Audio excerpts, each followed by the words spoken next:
Hello and welcome to another video. So today we're taking a look at Artifact 4 Limited. I see the video would be coming up if you watched some of my past ones, and here it is. So Artifact is of course based around storming hard with something like Maisha. I did find that's not the easiest thing to do in the current meta, which definitely seems to be a letdown. Maisha Hero Purgation, with their ability to get the 7-drop spell that gives her storm and pluses of course 1 for every single destroyed follower in the match, she can easily get over 20. That's not really the issue here. The issue is when to get her out. Normally that combination would take turn 10 and take your entire turn, since Maisha costs 3 and her spell is 7. You can cheat that Radium or Augmentum Bestowal and taking advantage of Des Ex Machina's effect, and of course flooding with artifacts. All those things added up, you could easily get Maisha out. Well, not so much easily, you can get Maisha out on turn 7, 8, 9 really quite quickly. You only need minimum of turn 7 because the spell does require 7 play points.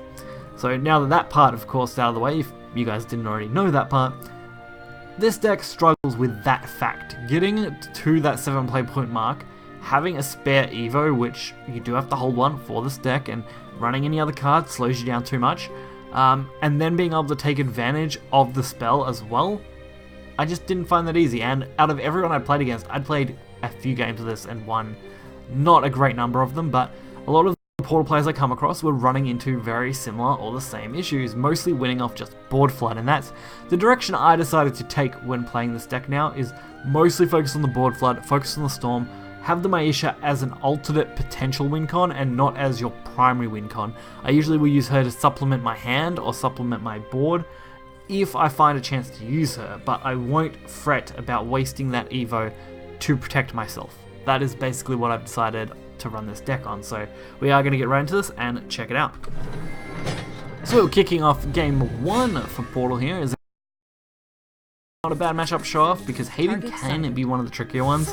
On one side, getting off your Maisha is nearly impossible, so usually I'll throw that idea out pretty early and decide that that's not the best course of action.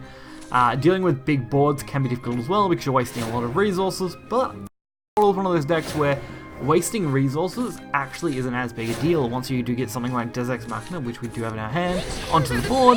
Restocking your hand with stuff like artifacts is fairly simple. So the Magic Lines make for a great turn 2 play. I mean, first, just because they're so good as a 2/2 and generating artifacts, and I like to keep catching preferably turn 3, turn 4 plays, as usually that's the more optimal time to play it out. Since our opponent didn't really go anything too crazy in there, I decided to just hold off on Cat Gunner and see if I can use it next turn with Icarus, especially since we do have the Evo on that turn as well. And with Biofabrication, we're looking at a very promising turn.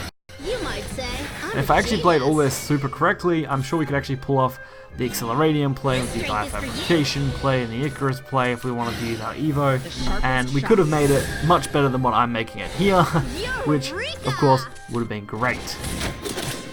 But at the same time, holding on to these actually wasn't the worst idea either. The potential to go for the Acceleradium with the Biofab and Des Ex is there. The only problem is we don't have a way to generate more play points to play the Acceleradium, the Analyzing Artifact as well. We need something like Augmentum Bestowal to do so. We'd need to play Excel, Augment, and then our Artifact, and then we could actually get Des Ex out, which would have been good. Of course we can also get it out this way, but it's definitely not one of the more optimal plays, other than the fact that we can throw our hand. So I definitely would have preferred the Augmentum Bestowal to be in our hand and to take full advantage of that line of play instead.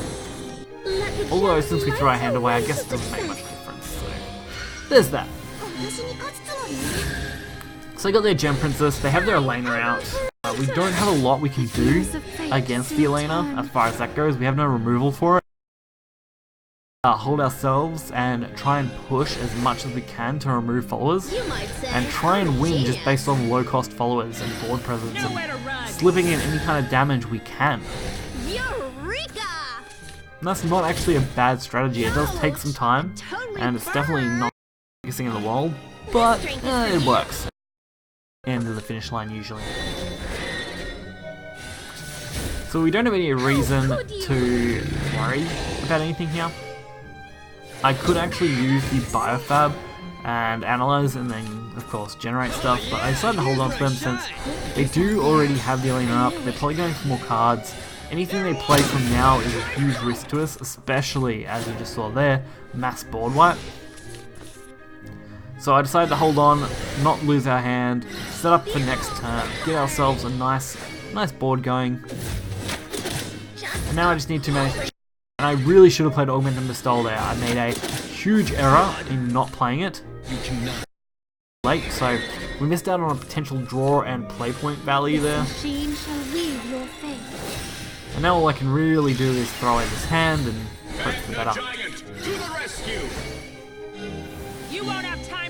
Plus I decided, hey, since we really need to remove this 4-4 and I don't want to lose my entire board, best thing I could do was use my Evo. Especially since I'd already committed to the fact that my Isha probably isn't going to be our win condition for this match. And instead we're going to be looking at a long game of board versus board. Which doesn't work well in our favour when they can heal and remove using heals. At least this is their. Which means at this point, once we remove it, they're only going to have one more mass removal card in their deck. And since we are literally swarming with artifacts this time around, that's not a big concern. And we do have the Mecha Gun, which is actually going to work wonders for this hand.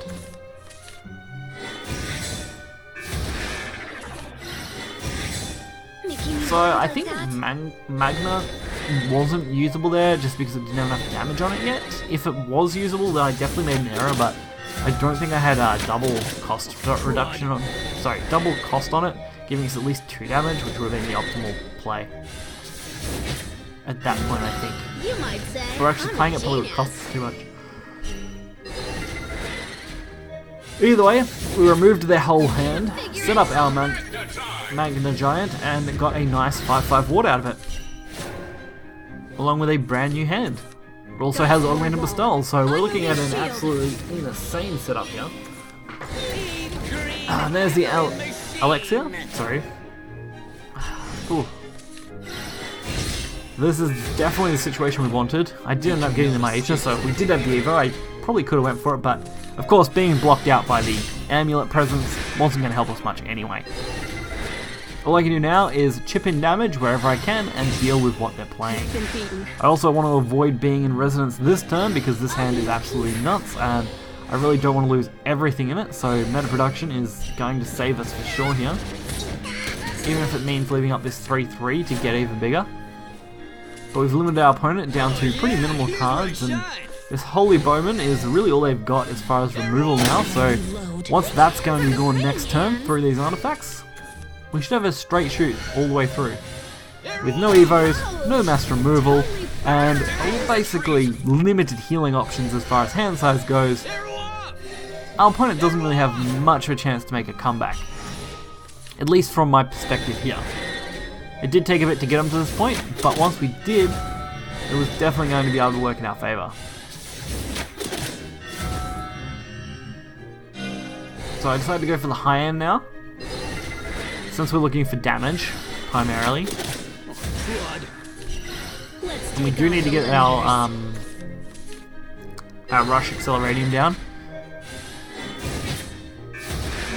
I was definitely pushing the turn clock close here though. That was really the only problem. I had to think through some of my turn and get it out as quickly as I could. But we were definitely going to be pushing the clock. So I think I still managed to squeeze out the damage from memory. And I kept this out of resonance again, this time just because I don't want to lose what we've got in our hand, which is too good again with a nice size and the accelerator. So that worked quite well. So Gem Princess, double ward, this time with a buff.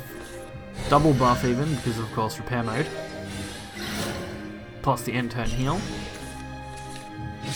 Fortunately, again, we have plenty of artifacts, plenty of setup with the Acceleratium. We should hopefully be able to push through the majority of this and get a good chunk of damage going. You cannot escape from me. So that's exactly what we want here, and I really was banking on that Agent Artifact draw. I really did need another artifact that I could use to push through this 6/5.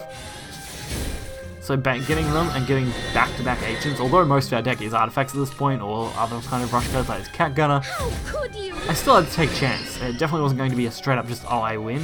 I needed to get that removal, otherwise I wasn't going to get anywhere near as much damage as I wanted. But with a little bit more setup and another turn to go, our opponent did concede. I mean, top decking as Haven, not going to win you the game a lot of the time.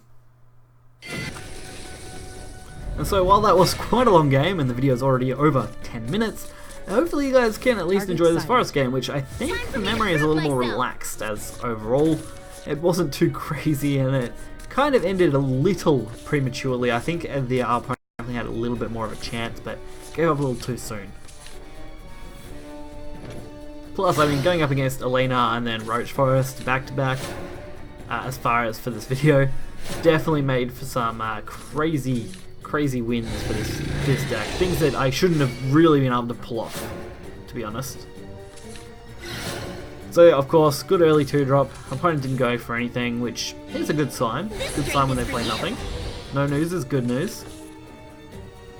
I went for the Biofab and still played the Analyzing, just because I wanted the extra Analyzing in our deck. Since I do plan on going for a pretty early Deus Ex Machina play. Especially going up against this board, where getting this removal is going to be pretty important to remove this.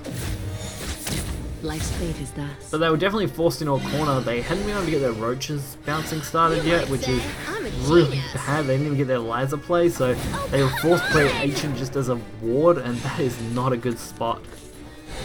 This is why, if you watched my forest video, I mentioned that the deck can be a little awkward sometimes if you don't exactly have Roach in the early set. It can be really hard to win with it. It's actually what keeps it reasonably balanced without it being absolutely broken. The sharpest shot. So Deus Ex Machina, turn 5, perfect play. Can't really do a lot about being out of resonance, but it's not really a big deal when our opponent is playing so passively. Airbound Barrage, definitely not good, especially when Fairy's Awakening hits the board and means I can't really hit face without losing followers. Guns speak. You just gotta listen. But at least we got the Bestowal, plus we're going to be gaining 2 play points for every artifact we play now. This strength is for you. I'm definitely going to want to free up some board space, I think, here. Yep, definitely. Still. We managed to get every single little angel on the board here within that turn. Like, we lost the one that we had to play last turn, and then managed to get the other 2 onto the board, which is great. So they finally have a Roach. Took them a little bit, but they got one. Now they're going to, of course, start their buffing phases. Which makes perfect sense. I mean, why wouldn't you start buffing your Roach now? The biggest winner for us here is going to be the Neapolitan Amulet. That thing really just blocks so much potential lethal from Roach and Haven decks. It's really the linchpin on this deck actually having a really good chance, since you've got a natural counter in the deck now. Plus, your playstyle typically is a pretty good counter to both Forest and, of course, Haven overall. But that definitely does not make this the most consistent deck. That's definitely something, as I mentioned in the beginning of the video, I struggled with a lot at getting this to get wins, since a lot of people were playing very aggressively overall, and Forest matches were actually a fair bit less than I've seen lately, which is a little bit of a surprise, but I think it's because people have seen a lot of counters come out, that Roach is starting to drop off just a little bit, while still being a pretty dominating deck. It's not super dominating. Let's just say it's not on the levels of Vengeance Blood from the previous nerf, pre-nerf. So good chance to just start pushing the long game. Ow! Oh, come on! And since I actually just wanted the storm damage, really, that's all I wanted. I know if I could draw a storm card, the odds of us winning just goes up immediately. We only need 6 damage to face. And they did end up getting the removal, but it's not really enough. I lost. They decided to concede there, which I thought was interesting. They could have removed these 2, set up for next turn, and tried to hold out, but they just decided, nope, it's over. So I'm not going to drag this video on too much longer for you guys. After all, you know, I said basically what I wanted to say throughout the video and at the start of the video. This deck was definitely very average, an easy low tier 2 deck. I definitely wouldn't put it much higher than that overall. It's definitely not bad. It does well against the top environmental matches as far as Haven and Forest go. But against basically any kind of variation or other deck, it can struggle immensely if you don't get a good hand. Of course, that has a little bit to do with me not being an expert player when it comes to artifacts or anything like that at the moment, as I've neglected to play something like artifacts a fair bit. I haven't got used to their style again, especially since they took a heavy shift for, of course, mass summons and taking advantage of Maishas and ordering your turns perfectly so you can take maximum advantage of your play points and things like that. So hopefully you guys did enjoy this video. If you did, hit the like button and subscribe. You'll find the deck list in the description below. Until next time guys, see ya.